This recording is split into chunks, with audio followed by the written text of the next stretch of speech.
Saan ko po makikita yung mga books about Philippine history and reform? Try nyo na lang fill up sa may station. Maraming nagbabasa doon. Mas matanda pa yung books dito sa mga estudyante doon. Rare lang kasi yung naghahanap ng mga books na ganyan.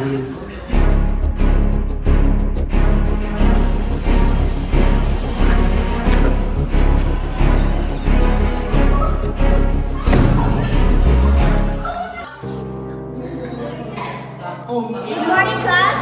I have sent you the materials on your Google Classroom. You need to memorize page 1 to 10. No questions, no debate. Understood? Excuse me, ma'am. I have a question. Yes, Mr. Jeremy? Ma'am, pwede mo bang i-discuss muna bago natin i-obey? Mr. Jeremy, this is not an open forum. This is a classroom. Bro, ingat ka. They don't like thinkers. Better na minsan keep it inside your head. Then, they will hate me. Pero I won't stop. Mas okay magsalita kaysa mag-pretend. He is brave or baka foolish lang. Not sure kung alin nakakatulong sa kanya. Minsan, same lang yan, pero both can shake the system.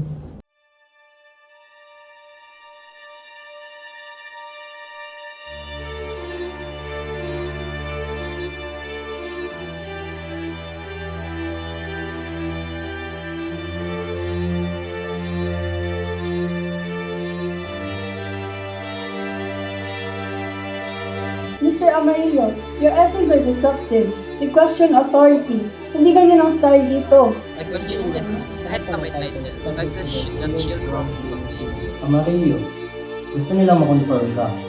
Pero you're not built for silence. Mas malawak pa ang mind mo kaysa sa words mo. I'd rather be suspend than silence. Kung silence ang price, I refuse to pay. Then consider this your first warning. Next time, exile na. Choose wisely, Mr. Amarillo.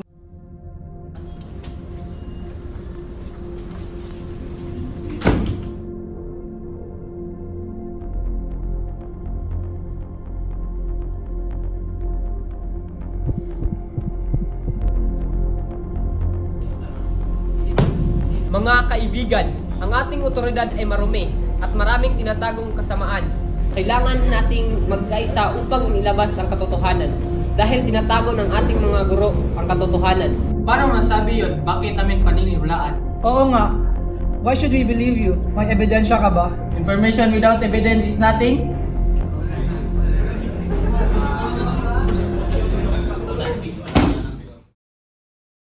Si Jeremy ay sobrang nadismaya sa kanyang mga kaklase dahil ayaw nila maniwala sa kanya. Ang mundong ito ay napupuno ng dumi. Dumi sa otoridad, dumi sa politika, dumi sa eskwelahan, pati dumi sa bayan. Akala ko na ang paralan na ito ay susuportahan ng aking mga kalaman.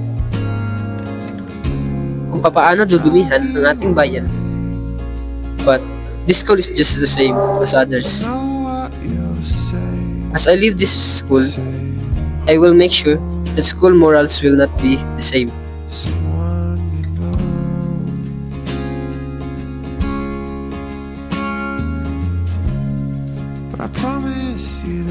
Because kung may pagkakataon kang sirain at expose ang dumi sa ating bayan para malinis ang kaisipan ng kapwa Pilipino, gagawin mo ba ito?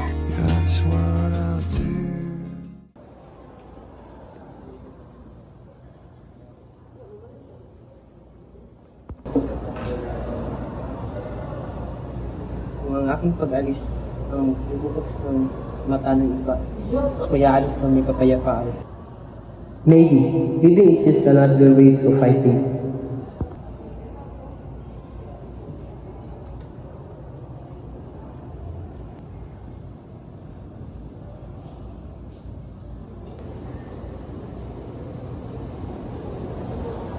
He may leave the campus but his parents stay. Pwede nila kunin ang estudyante pero hindi ang kanyang kaalaman.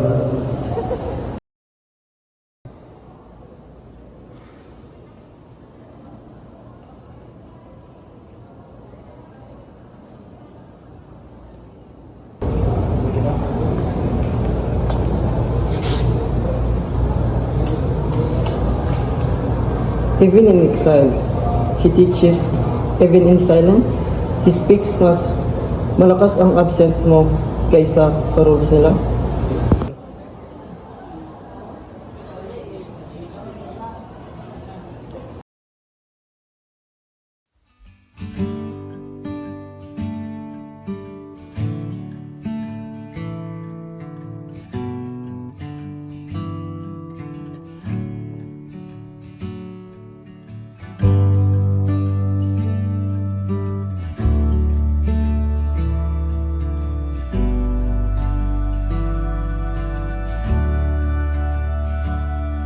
In the corner of the crowded room, Good afternoon, everyone. I have an announcement to make. Mr. Jeremy is no longer in his class anymore. conversations fill the air, lost in space and time. I don't In the modern world, the government is full of unclean and injustice authorities. People are hungry for power, money, fame, and pride. This story shows a similar story. A story of a boy who is willing to sacrifice everything just to free his classmates from ignorance. Jeremy shows the act of courage and shows how unfair the world can be, how blind the people in his country are. Jeremy teaches us a lesson that will be engraved in our hearts. He teaches us that no matter what your position is, no matter what the world has to bring you down, you will always have a choice that can either help you grow or make you stay ignorant in this injustice world. Now the question is, will you grow as a person or stay ignorant to what's right?